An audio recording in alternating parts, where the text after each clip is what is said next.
Viridian, The Green Guide, by Clouds. My Head in the Clouds Not Coming Down. Read by Oakshadow 5. Chapter 79. Moving Forward. Summary. Life doesn't stop. Katsuki sat on the crumbling boardwalk and scratched as he waited for Shinzo to show up. When he'd suggested the beach as a training location back after the entrance exam, he wasn't expecting to have almost died there. He'd had to practically fight his old hag to convince her to let him go out, but the doctor said there wasn't anything to worry about, and his strength was already almost back to normal, which was more important than ever, with classes beginning in a few days. There was no guarantee that Shinzo was going to show his face, but hey, at least Katsuki was trying to pass it on, or whatever the redemption program wanted him to do, and he wasn't about to turn his nose up at some extra physical training so that he was ready to face the villain factory when he found them. If Shinzo really wanted to be a hero, then it was up to him to put in the work. If he wasn't willing to do that, then that wasn't Katsuki's problem. This place is a mess. Katsuki glanced up and saw Shinzo hesitantly picking his way across the rotting boards, nose wrinkled in disgust at the smell. Katsuki turned back toward the beach and scoffed. Yep, one wrong move on these boards and you'll fall through, so watch your step. That's comforting, Shinzo said wryly. Why are we here instead of, I don't know, a normal Jima Park? Wasn't there a villain attack here a couple of days ago or something? Something like that. Katsuki clenches his fists. But that just means it's more of a mess than usual. And we're here because it's good for training. If you can get used to being aware of where you place your feet to avoid falling through a boardwalk, then you'll be more aware of how and where to step on a rooftop to move silently or to avoid traps, depending on what you need. If you can get used to running on sand, and you won't immediately roll your ankle when you're faced with a street filled with debris. And if you build muscle hauling trash, then that'll help when you're taking down villains. Now come on, you're gonna help me clean up this beach. Shinzo raised an eyebrow skeptically. Seriously? This whole beach? Are you actually insane? Probably, Katsuki shrugged. But I don't think you have a whole lot of room to talk. You're trying to do the impossible too, right? Unless, of course, you did get into the hero course after all, and you're not counting on a Hail Mary during the sports festival. Shinzo was notably silent, not that he expected anything different, and Katsuki stretched. Come on, let's get started. If you want to be heroes, we're gonna need both mental and physical strength. All the determination in the world isn't going to be enough if any thug on the street can overpower you. He jumped down off the boardwalk and onto the sand, only to slip a little on the landing and end up on his hands and knees. This sand was what had made the chase with Ogawa so damn difficult. When Shinzo started laughing at him, Katsuki just brushed the sand off his hands and raised an eyebrow. All right, you think you can do better? Let's see it. Shinzo's eyes widened slightly, but he quickly rose to the challenge and jumped down after Katsuki. He didn't do any better. Katsuki's laugh echoed across the beach as he reached a hand down to help Shinzo up. Looks like we both have work to do, Ibex. Show me what you got. Darby groaned and spread the pictures out in front of him again. He pulled on every single one of his connections to get even this much, but it still seemed like things were missing. He could trace the villain factory's influence. He could figure out a few people they'd abducted, but there wasn't even a single clue as to where they were located or who the people behind it were. No wonder the police hadn't been able to find Endeavor in time. It was like trying to figure out what a puzzle was supposed to look like based only on the edge pieces. It didn't help that he was distracted by everything, really. He didn't know how he was supposed to feel about his sibling at this point, or even how he wanted to feel. On the one hand, it was their fault, and Shoto's fault in particular, that he'd been cast aside by Endeavor and forced to go beyond his limits just to prove himself. But on the other hand, they were still his family. They still had a connection and a shared history that he couldn't just erase. It made everything so much more complicated. Why couldn't he have just killed his old man like he'd always wanted? It would have made things so much easier. He kept telling himself that the articles he kept reading about the Todoroki siblings were evidence for his investigation, but even that excuse was starting to wear thin. Now that Endeavor was gone, the villain factory most likely didn't give a shit about the family he'd left behind, which meant that the only thing Darby was learning from his research was that he was curious and stupid. He still kept reading the articles. Fuyumi had apparently taken custody of Shoto, and Natsuo was old enough to be his own guardian, which was a hell of a lot better than Darby had gotten when Endeavor cut him loose. Reporters kept bothering what was left of the Todorokis for tell-alls and exposes of Endeavor's abuse, but they'd apparently decided to try and put it behind them, because they never answered any of the questions. Darby supposed that it was easier to forget, or at least pretend that they'd forgotten, than to face everything that the bastard has done to them. But that was a luxury that was really only available to Natsuo and Fuyumi. It wasn't like Darby or Shoto could forget what they'd gone through when the evidence of it was branded onto their skin. Darby shook his head and forced his attention back to the information in front of him, as he willed it to make any sort of connection. He'd hoped that there would be some sort of pattern on the disappearances, but the only thing he'd learned was that the villain factory was well connected enough to disappear anyone they set their eye on.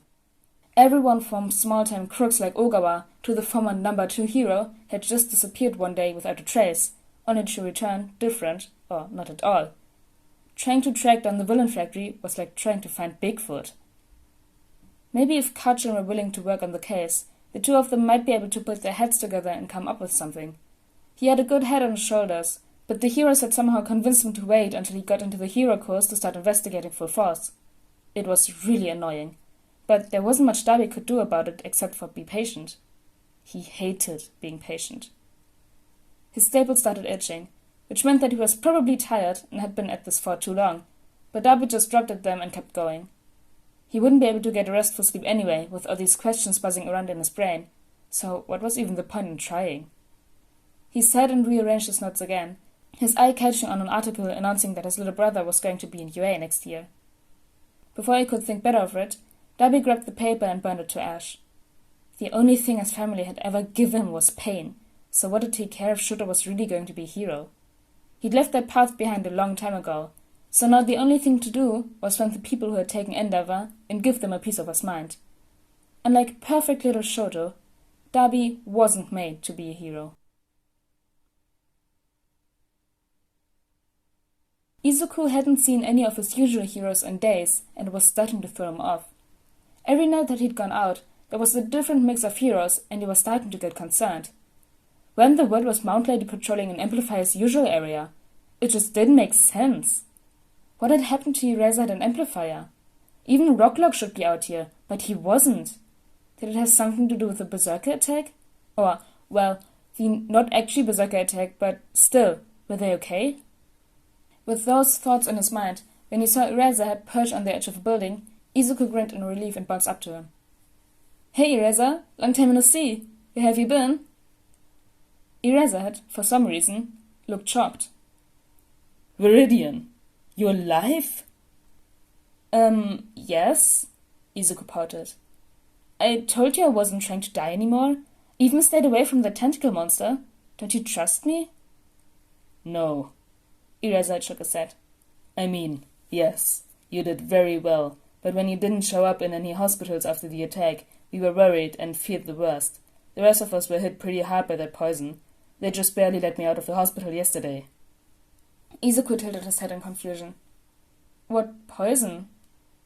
Eraserhead raised an eyebrow at him and spoke slowly, like he thought Izuku was an idiot for some reason. "The poison the bees were filled with. You know, the massive swarm that descended on the beach like some biblical plague. Ring a bell?" "They were filled with poison?" Izuku exclaimed. He felt fine. Had the ones who stung him just been duds, or was he about to drop dead at any moment? Should he go to the hospital? But Eraserhead had already pretty much recovered, so if it were going to affect Izuku at all, it would have already, right? Why would it affect Eraserhead and not him? "Yeah, it was pretty nasty stuff." Eraser sounded exhausted. "It latches onto the quirk factor, so we're lucky the hospital was able to get everyone the antidote in time. We think the Berserker actually escaped and the villain factory was just trying to tie off loose ends. We were pretty worried when you didn't ever show up to get medical attention." "Oh." Izuku's mind raced. A poison that latched onto the quirk factor was unique, and the villain factory had most likely been hoping that it would degrade the quirk, or quirks, enough that it would be difficult to figure out what they had been trying to do. It was really concerning that they had access to a poison like that, but it explained why Izuku wasn't dead. But he couldn't really say that to Eraserhead without explaining the whole quirkless thing.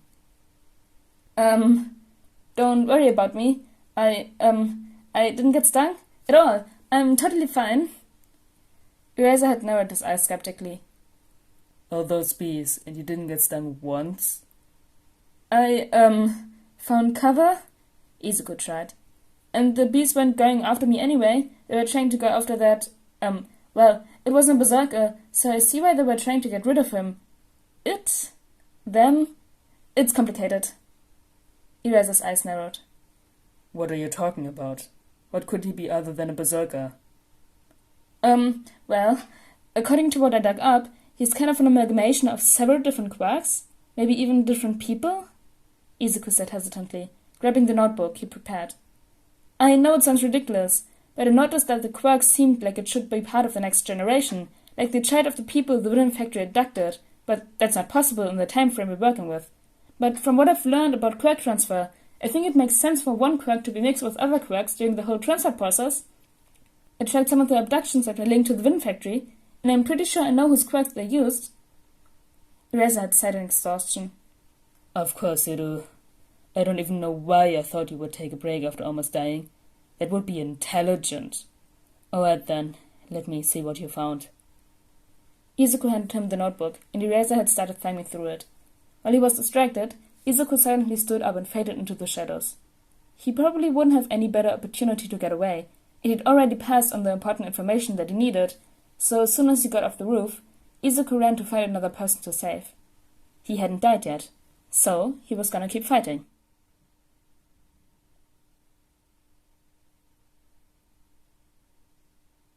Ooh, this is also a short chapter. And, Izuku, getting out of that conversation of Eraserhead realizing his quirk was with, yeah, I didn't get stung, I took cover. That's just ridiculous. I mean, who would believe him that? But anyways, guys, I hope you all enjoyed chapter 79 of Viridian the Green Guide, and I'll see you all next time. Bye!